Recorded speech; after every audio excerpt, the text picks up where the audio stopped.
ना वो गेहूं रह गए हैं जो 40 साल पहले थे, ना वो दूध रह गया है। और दूसरी बात, फूड के साथ सेंटिमेंट्स जोड़ना बंद करिए। जिंदा रहना है कि फूड के साथ सेंटिमेंट जोड़ के रहना है? अगर फूड के साथ सेंटिमेंट्स हैं तो फिर जिंदा रहना मुश्किल है, जो स्थिति फूड की चल रही है। इसलिए उसको या तो फिर वो युग वापस ले आइए, जो कि संभव नहीं है, टाइम को आप वापस नहीं ला सकते हैं। तो आज के जो वीट है वो खाने लायक नहीं है और आज का दूध पीने लायक नहीं है।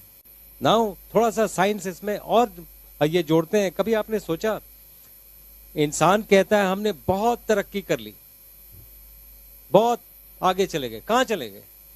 क्या कर लिया? मैं ये पूछता हूं, तुमने अभी तक दूध मैन्युफैक्चर करना शुरू किया? मैन्युफैक्चरिंग का मतलब है आपने एक्स लिया, वाई लिया और जेड बना दिया, उसको बोलते हैं मैन्युफैक्चरिंग। आपने एक्स लेके एक्स प्लस वन या एक्स माइनस वन बना दिया, उसको प्रोसेसिंग बोलते हैं। दूध के साथ प्रोसेसिंग होता है, राइट? दूध कहां से आता है? दूध एक मां से आता है, चाहे वो गाय हो, चाहे वो भैंस हो, चाहे वो इंसान हो। दूध के आने में, यहां पर माताएं जितनी भी बैठी हैं, दूध के आने में मां का कोई हाथ नहीं होता है। दूध के बंद होने में मां का कोई हाथ नहीं होता है। यह नेचुरल है। So nature is trying to give you a message, milk only for the child. यह नेचर का मैसेज है and we are not taking this message. हम अपने आप को ज्यादा काबिल समझ के हम ये समझते हैं कि नहीं, ये चीज यहां से भी आ रही है, वो हम अपना ज्यादा ये कैसे सोचते हैं। आप देखिए, 2 साल के बाद जो मां का बच्चा है उसका दूध बंद हो जाता है। 2 साल के बाद, 2 साल से पहले के बच्चे दूध पी के वॉमिटिंग करते हैं तो दूध नहीं निकलता है, दही जैसी कोई चीज निकलती है, क्योंकि एक एंजाइम है जो मिल्क को कर्ड में कन्वर्ट करता है डाइजेशन के लिए। वो 2 साल की उम्र तक ही इंसान के शरीर में होता है और ऊपर वाला बेवकूफ नहीं है। तो हमें ये बात समझनी पड़ेगी कि ये चीजें बड़ी जरूरी हैं। यस, अगर वो दूध होता जो पहले था, जो आज नहीं है, तो उसका फर्मेंटेड दही, उसका घी शायद ठीक होता, लेकिन वो दूध ही नहीं है। ये कहने का मतलब था। दूसरा, एक विटामिन डी का क्वेश्चन था। विटामिन डी, मैडम, वो जितना भी हमारे साथ एक फाइजर का बंदा जा रहा था, मैंने वैसे उसको फ्लाइट में था तो पूछ लिया मैंने कि यार तुम लोग तो बड़े साइंटिस्ट हो गए हो, तुमने धूप को भी कैप्सूल में कैप्चर करना शुरू कर लिया क्या? ये विटामिन डी का कैप्सूल बेच रहे हो। विटामिन डी का एक ही सोर्स है सन, और एक ही तरीका है कोलेस्ट्रॉल। अगर कोलेस्ट्रॉल नहीं है तो आपके स्किन से एब्जॉर्ब भी नहीं होगा वो। सो आप ये एंटी कोलेस्ट्रॉल ड्रग्स खा रहे हो, कोलेस्ट्रॉल आप में है ही नहीं, धूप में आप जाते नहीं हो, एसी चाहिए आपको, तो फिर विटामिन डी की कमी होगी। उसका उपाय यह है कि 1.5 से 2 घंटे विटामिन डी के लिए धूप में रहना जरूरी। कोई ना कोई कार्य करिए धूप में। तीसरा, एक लेडीज को प्रॉब्लम होता है विटामिन डी के चलते, ऑस्टियोपोरोसिस।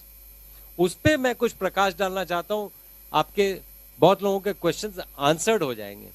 हमने आज तक, मैं रेडियोलॉजिस्ट हूं, सबसे पहले ऑस्टियोपोरोसिस मैं ही देखता हूं। मैंने आज तक कैल्शियम डेफिशिएंसी के चलते ऑस्टियोपोरोसिस नहीं देखा है। I repeat, osteoporosis is not due to calcium deficiency, please.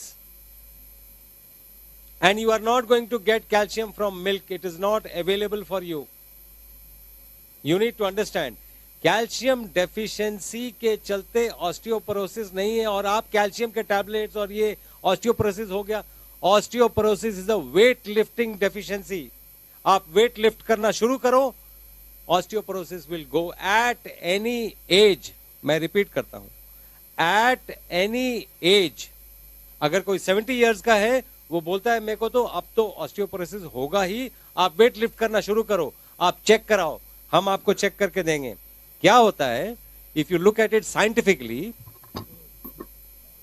एक सेल है, सेल के ऊपर एक दूसरा सेल है, ये स्टैक करके रहता है। अगर इसमें गैप आ जाता है तो इसी को ऑस्टियोपोरोसिस कहते हैं। ये स्टैक क्यों नहीं किया? क्योंकि हमने ऊपर से वेट नहीं दिया। हम पहले बोझा उठाते थे, पहले हम ये मेहनत करते थे, वो हम करते नहीं।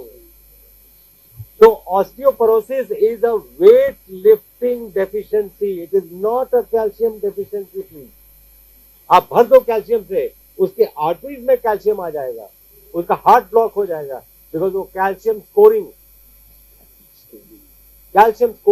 Gets increase. आप इतना कैल्शियम खा रहे हो लेकिन ऑस्टियोपोरोसिस वहीं का वहीं बैठा होगा। So we need to understand this please. तो चंडीगढ़ में जो अभियान शुरू हुआ था, अब गुड़गांव, अमृतसर, दिल्ली, जालंधर, जयपुर, जोधपुर, लुधियाना, पटियाला, संगरूर, कई शहरों में हिम्स शुरू हो चुका है। हिम्स की ब्रांचेस शुरू हो चुकी हैं। अब हमें सिर्फ आपकी मदद चाहिए। भाई राजीव दीक्षित की याद में ये हिम्स शुरू हुआ था। भाई राजीव दीक्षित चाहते थे पूरे विश्व में आयुर्वेद का डंका बचे, आयुर्वेद की वजह से भारत विश्व गुरु बने। हमें आपकी मदद चाहिए। हर किडनी पेशेंट, लीवर फेल के पेशेंट और कैंसर के पेशेंट तक इस वीडियो को पहुंचाइए और भारत को विश्व गुरु बनाने में हमारी मदद कीजिए। धन्यवाद। जय हिंद।